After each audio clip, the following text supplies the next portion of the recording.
sur l'antenne de BFM TV. Je voudrais présenter nos deux invités ce soir. J'ai déjà signalé la présence de Madame Danielle Simonet, députée France Insoumise, députée de Paris.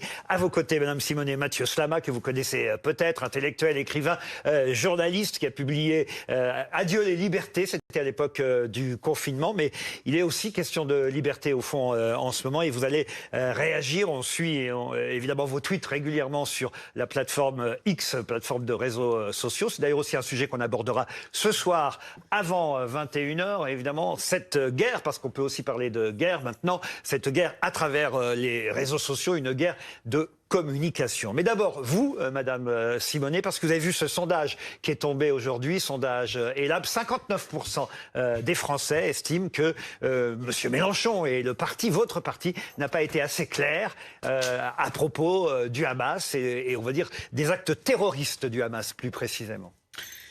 Alors moi j'ai pas de problème à dire que les actes commis sont des actes terroristes et par ailleurs le Hamas est une organisation fanatique, islamiste, obscurantiste et qui voilà dans son projet a la fin de l'État d'Israël et en aucun cas le Hamas sert les intérêts des Palestiniens.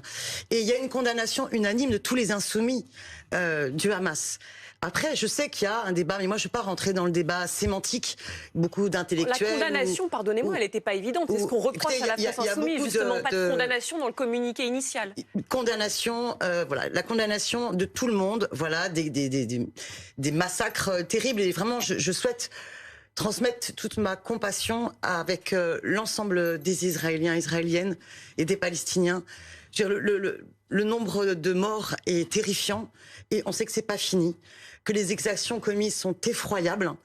Et maintenant, il faut se poser la question. On vous suit très bien là-dessus, qu'aujourd'hui, effectivement, on va avoir cette compassion, aussi bien pour les Israéliens que les Palestiniens qui vont être victimes d'une guerre maintenant. Mais dans un premier temps, c'est ça qu'on reproche, hein, pardon, essayons d'être clairs. Dans un premier temps, ce qu'on a reproché à Jean-Luc Mélenchon, à M. Bompard et à vos amis, ce qu'on leur a reproché, c'est justement de parler d'abord de ce qui s'était passé en Israël, de condamner les actes terroristes du Hamas. Et c'est là-dessus que M. Mélenchon, Mme Panot et les autres, particulièrement Mme Panot, n'ont pas été suffisamment clairs. Vous le savez bien.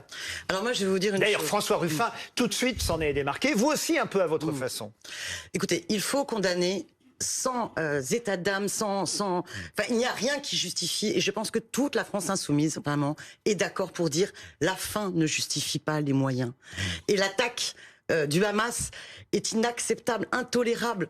Et d'ailleurs, c'est des crimes de guerre qu'il faudra poursuivre dans la Cour internationale de justice. On va entendre la réaction de Jean-Luc Mélenchon dans un instant, mais d'abord quand même, j'ai vu Monsieur Slama réagir à vos propos. On vous redonne la parole tout de suite, Madame Simonet. Mathieu Slama. Oui, moi j'aurais des mots un peu plus forts, mais je suis content d'entendre quand même qu'il y a une divergence d'opinion. Mais pour moi, il y a une forme d'indécence dans la réaction de certains porte-parole de LFI. D'abord dans ce premier communiqué qui a été publié et qui ne condamnait pas ouvertement, fermement les attaques terroristes du Hamas, et le mot terroriste n'était même pas présent dans ce communiqué, donc déjà ce premier communiqué posait problème, et ensuite le choix absolument incompréhensible pour moi de refuser de nommer le Hamas comme groupe terroriste, et ça a été refusé par notamment Manuel Bompard et Mathilde Panot. Et par Jean-Luc Mélenchon, permettez-moi, on l'écoute à nouveau ce soir, le leader de la France Insoumise, qui persiste et signe. Il explique que ce n'est pas un groupe terroriste, ce n'est pas un mouvement terroriste, et il poursuit sur cette logique. On l'écoute. On dit, vous n'avez pas condamné. Bien sûr que si. Bien sûr que si, que nous avons condamné. Aucun crime ne trouvera jamais grâce à nos yeux. Alors on me dit, ah mais vous ne dites pas que c'est une attaque terroriste. Et vous vous demandez pourquoi depuis 2 jours, nous refusons de le faire. Et j'ai vu de pauvres diables qui tout à l'heure essayaient de m'enfoncer leur micro dans la bouche. Si j'avais à gouverner la France, je n'utiliserais pas ce vocabulaire. Pourquoi ? Et à cet instant, je me comporte comme quelqu'un qui pense qu'il doit gouverner son pays. Pourquoi? Pourquoi? Demandez-vous pourquoi, bande de phraseurs, d'occupants de plateau à perte de vue, de commentateurs de votre nombril. Pourquoi? Parce que si nous acceptions de caractériser comme terroristes une action de guerre, nous la soustrayons au droit international. Le droit international ne prévoit aucune dénomination de caractère terroriste.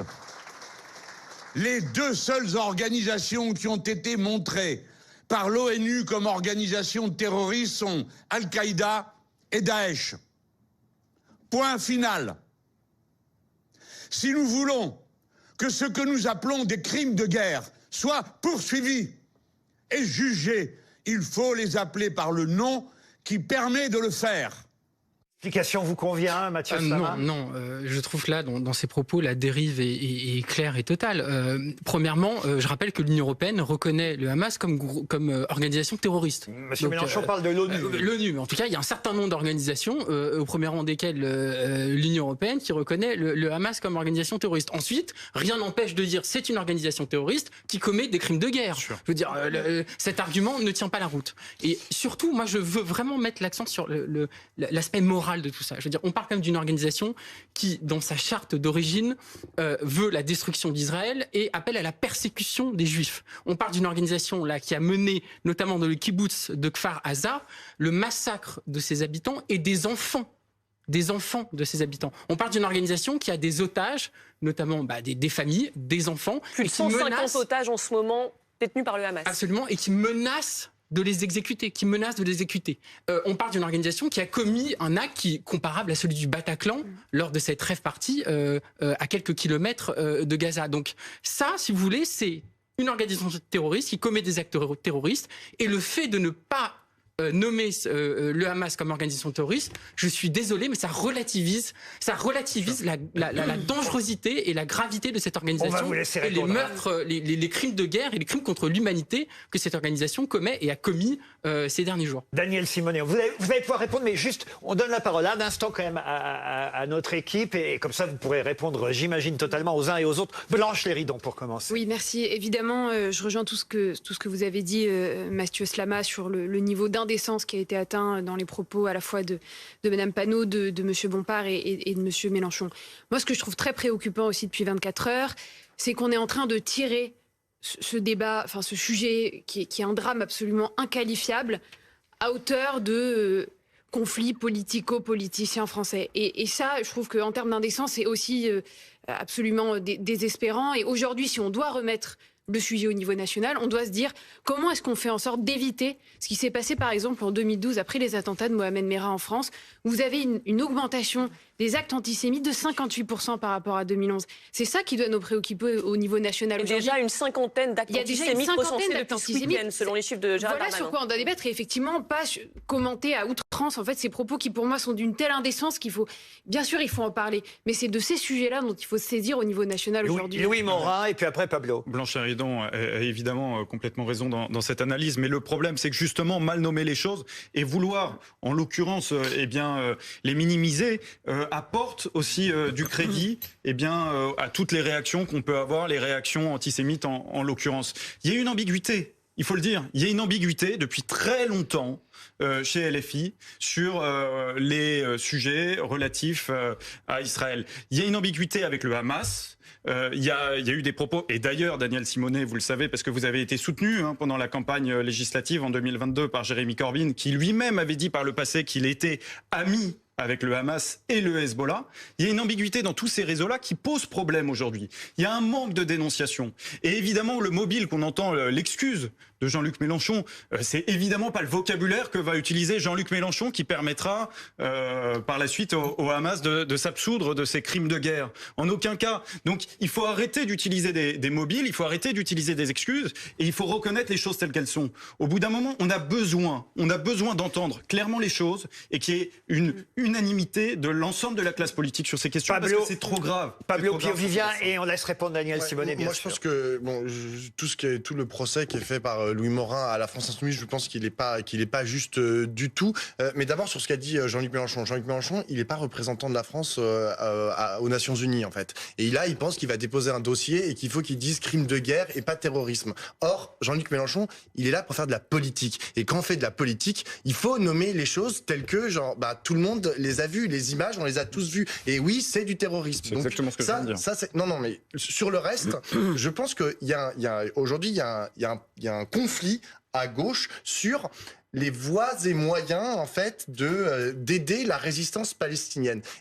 Mais c'est un vrai sujet. Hein. Enfin, moi, je dis tout à fait, le Hamas est une organisation terroriste, il n'y a pas de problème. Mais je sais que j'ai des camarades, je fais ça, mais ils sont pas à ma droite, hein, mais je sais que j'ai des camarades... Ils sont plutôt à votre gauche. Ils sont plutôt à ma gauche. Je sais pas où ils sont exactement, mais qui considèrent que oui, il peut être légitime. J'ai reçu des messages, je vous le dis, hein, j'ai reçu des messages en ce sens après mon passage sur BFM lundi. Ils me disent, c'est légitime en fait de s'en prendre à la population israélienne, puisque les colons ne sont pas des civils comme les autres, puisque ce sont des colons. Ça, c'est un discours terrible. C'est un discours qui est terrible. Et qui est favorisé, là-dessus, Louis Morin a raison, qui est favorisé par le fait que les choses ne soient pas dites suffisamment clairement à la tête de la France insoumise. Pardon, Pablo. C'est de la complaisance, ou plutôt un tropisme révolutionnaire romantique. C'est-à-dire que il voit la révolution en abstraction.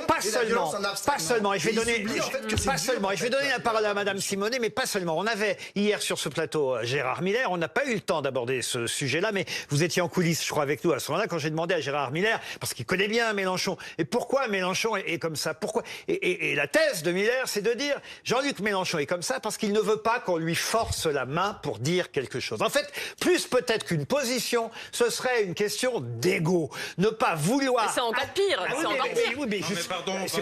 Je suis pas en train de vous dire que c'est un bon argument. Je suis en train de vous dire que c'est même terrible. Parce que si l'intérêt général passe derrière son ego, c'est affreux. Je voudrais quand même montrer, Mme Simonet, la une de Charlie Hebdo qui est parue aujourd'hui.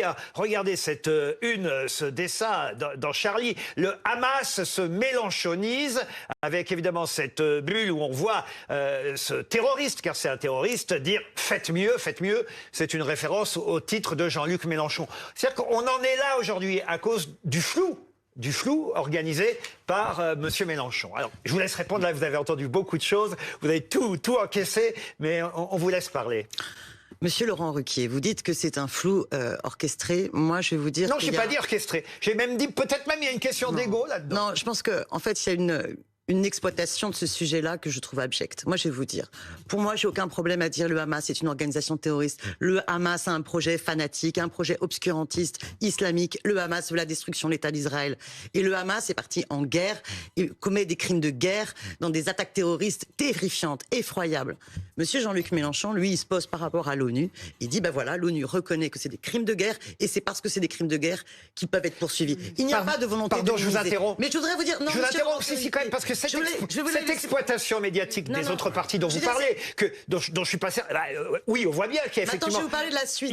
Attendez. Ouais. Il y a une récupération politicienne, vous avez sûrement raison. Non, mais justement, d'autant plus, c'est pas un oiseau né de la dernière pluie quand même, Monsieur Mélenchon, d'autant plus qu'il sait que ses propos, s'ils sont flous, ils seront récupérés de mauvaise façon par ceux qui s'opposent à lui. D'autant plus, il a raison, c'est un argument supplémentaire pour être clair au départ. Il se doute que s'il n'est pas suffisamment clair au départ, il va y avoir cette récupération politique. Alors, Monsieur Laurent Ruquier, pardon, mais là, la situation dans laquelle on est, c'est quoi? C'est que vous avez Benjamin Netanyahou qui a promis une vengeance sans précédent. Que vous avez le ministre de la Défense, Yoav Gallant, qui a dit qu'il fallait faire un siège total de Gaza pour combattre ces animaux humains. Donc contre le droit international. On a une escalade de la violence qui va être terrible. Là, la responsabilité de tout le monde, c'est de se rappeler quelle est la position de la France. À quoi sert la France?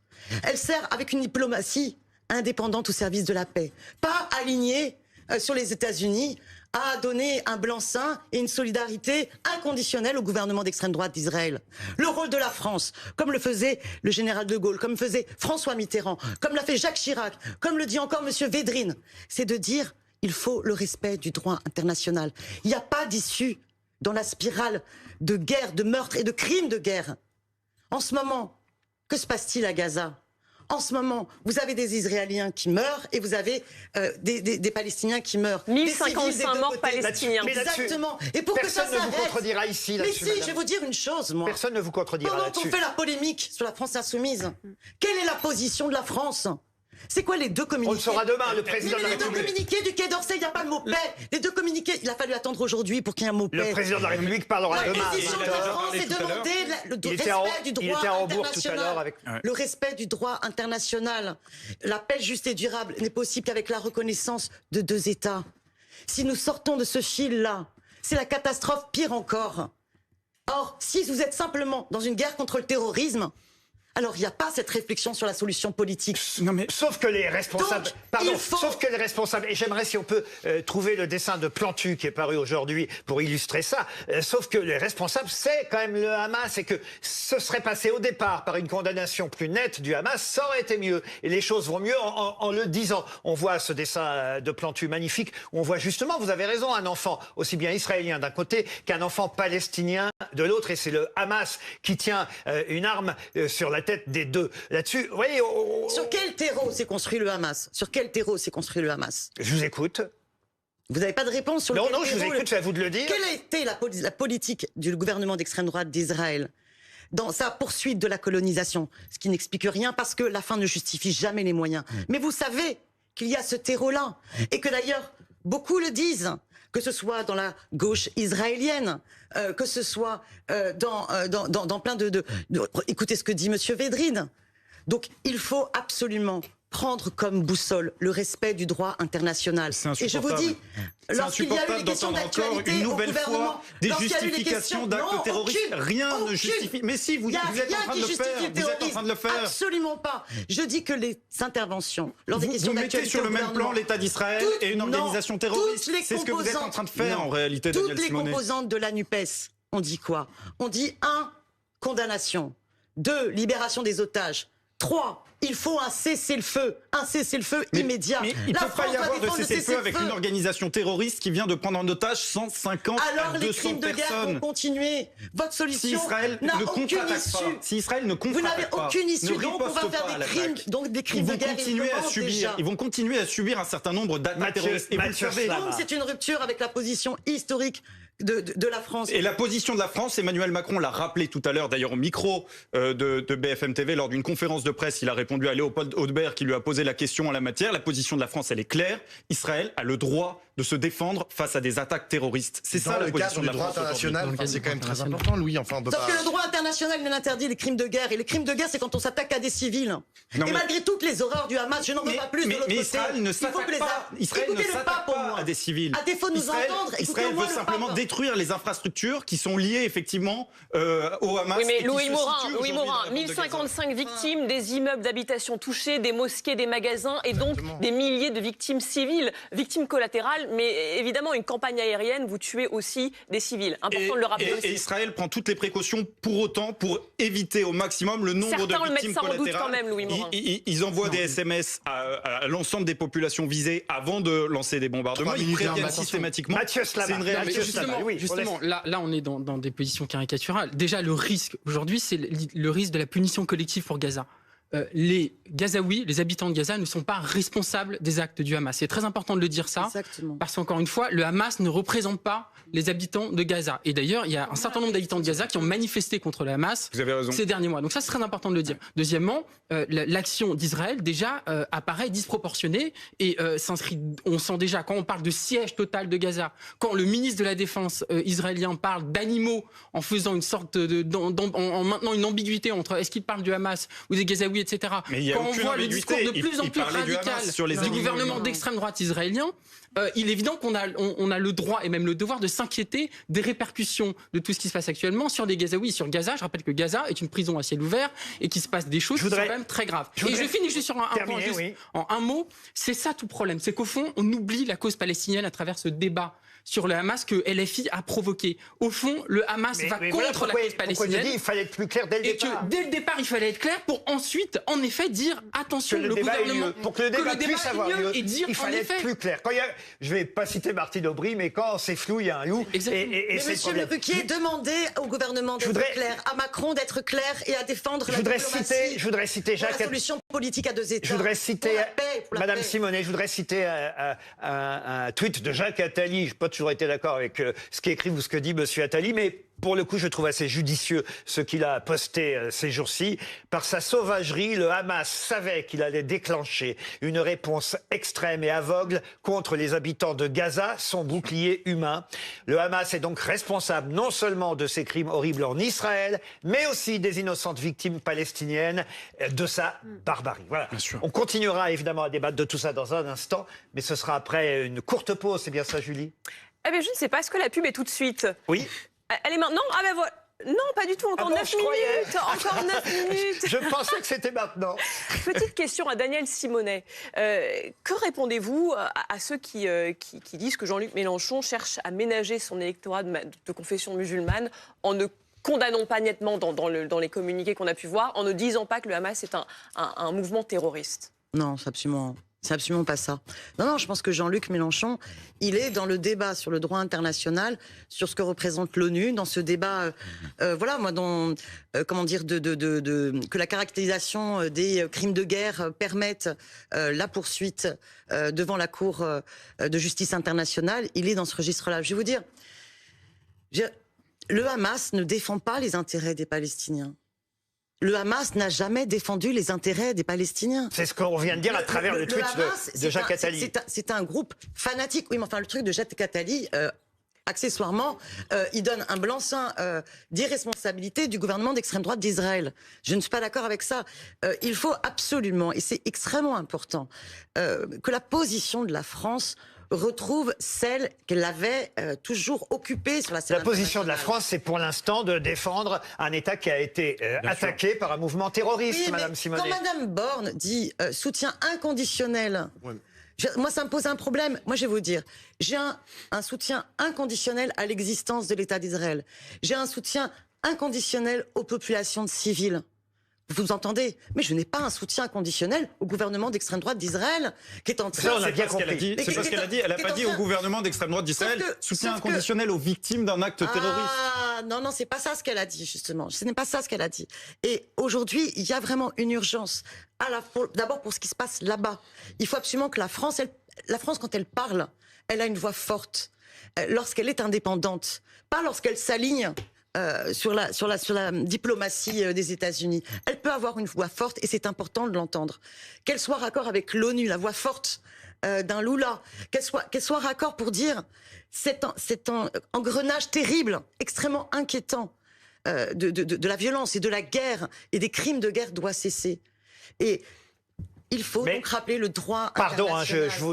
On a l'air de se répéter, mais tout ça et ce débat-là aurait été plus facilement faisable et plus possible si, dès le départ, les choses avaient été mieux dites. Ouais. Sauf que votre polémique empêche aussi...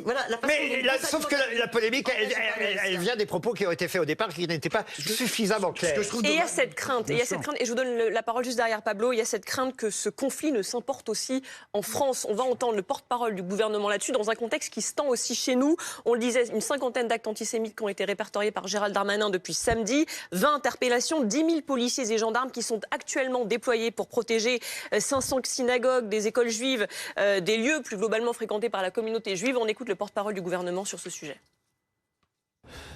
La France se tient plus que jamais et se tiendra toujours du côté de la démocratie et de la liberté. La France rejette et rejettera toujours sans ambiguïté, sans réserve, la barbarie du terrorisme. Elle lutte donc également contre tous ceux qui tentent de la cautionner, de la justifier, de la minimiser, y compris sur notre sol national. Nous avons besoin dans la période d'unité, de cohésion de la nation et certainement pas d'importer le conflit sur notre sol. Blanche Léridan. Oui, c'est exactement ce que je disais en introduction. Effectivement, là, on a déjà perdu 27 minutes, alors que le vrai sujet, pour moi, il est là aujourd'hui. On sait que depuis 2000 et la deuxième intifada, il y a une recrudescence massive des actes antisémites en France et qu'il faut les combattre. Et qu'en plus de ça, on le disait, que ce soit après l'hypercachère ou après Mohamed Merah. Moi, je suis toulousaine. Je me souviens, j'ai été particulièrement meurtrie par ce qui s'est passé en 2012 à Toulouse. Et on a vu ce qui peut paraître parfaitement paradoxal. On se dit, des actes pareils, ils vont susciter un soutien à la communauté juive, et c'est tout le contraire qui est arrivé. Et donc que le porte-parole du gouvernement appelle aujourd'hui à une forme d'union nationale, c'est aussi effectivement, je crois, le discours qu'il faut tenir dans une période comme celle-là. Et on imagine que c'est le discours que tiendra le président face au chef de parti demain midi. Exactement, oui, et j'espère que ce sera ça l'essentiel de ces propos. Si on sait s'ils vont tous y aller. On ne sait pas encore, parce que ça a été annoncé cet après-midi. On n'a pas pour l'instant les réponses de tous les chefs de parti. Mais on imagine quand même que ce serait très malvenu que quelqu'un décide de ne pas y aller. Manuel Bompard a déjà déclaré qu'il irait. Oui, d'accord. Non mais moi j'entends tout à fait ce qu'a dit Olivier Véran, et c'est vrai que cette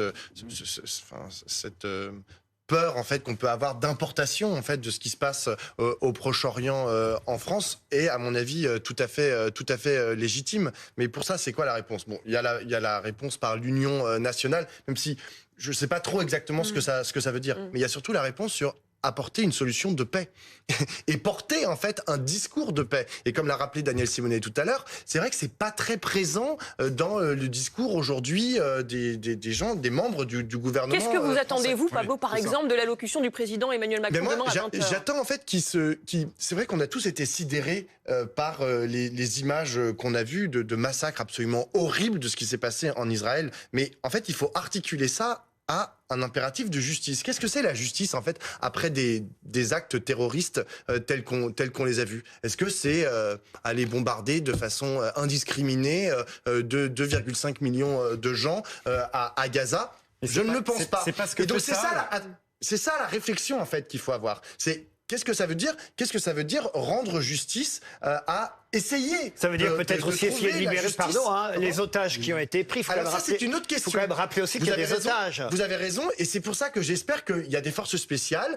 J'espère aussi qu'il y a des négociations, parce que moi, je suis désolé, mais pour moi, la vie est sacrée, et j'espère que même si... Selon CNN, il y aurait un début de négociation. Selon CNN. Exactement. On aura peut-être plus d'informations plus tard. Donc j'espère qu'il va y avoir un début de négociation, même si effectivement le Hamas est une organisation terroriste terrible, mais en vrai, on sait très bien que tous les pays, à chaque fois qu'il y a des otages, on négocie sous le manteau sans vraiment le dire, etc.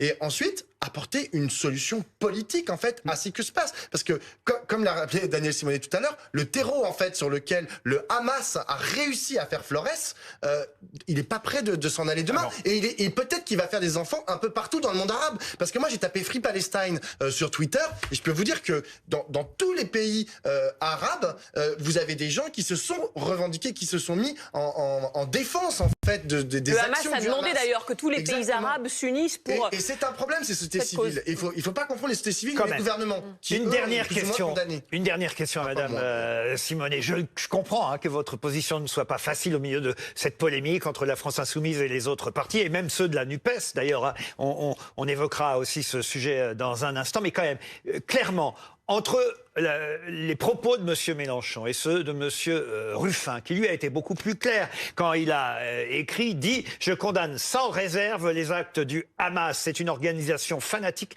terroriste qui a toujours été l'adversaire des progressistes au Proche-Orient, hostile à tout compromis de paix », lui il utilise le mot paix, M. Ruffin, et qui veut la fin de l'État d'Israël. Ça c'est clair, c'est précis, c'est net. Pourquoi Monsieur Mélenchon ne va pas sur ce même terrain et au fond, est-ce que quand même vous n'appréciez pas ce que fait François Ruffin par rapport à Mélenchon? Alors, je me retrouve plus dans la déclaration de Monsieur François Ruffin, de Madame Clémentine Autain. Bon. Mais donc c'est un peu le contraire de tout ce que vous venez de nous dire. Mais non, depuis le début, je vous dis que pour moi, le Hamas, c'est une organisation au projet terroriste. Vous, je l'entends, vous. Voilà. Mais vous continuez à défendre Jean-Luc Mélenchon sur le fait que lui ne le dise pas. Alors moi, je le défendrai toujours sur le fait que la motivation à sa caractérisation crime de guerre n'est pas liée au fait de minimiser les horreurs du Hamas. Et je trouve ça monstrueux de lui prêter cette volonté-là.